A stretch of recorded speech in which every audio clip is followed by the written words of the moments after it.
how to pay bill on AWS account cloud.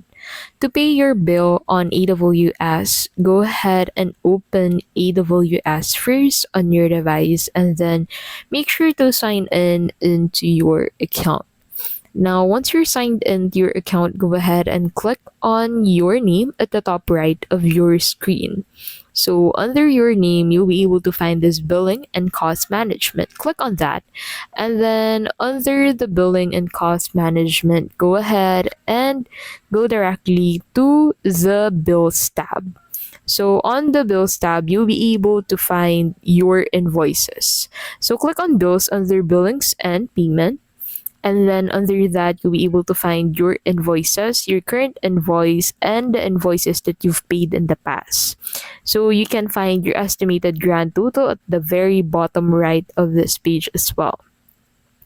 So to make a payment, you can go ahead and head over into the payments tab.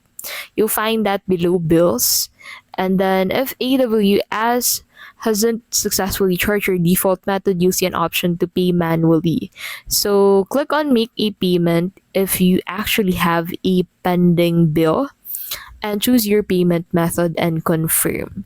And that is how you can basically pay bill on AWS account on cloud. If this video was helpful, please don't forget to give this video a like and subscribe for more videos like this.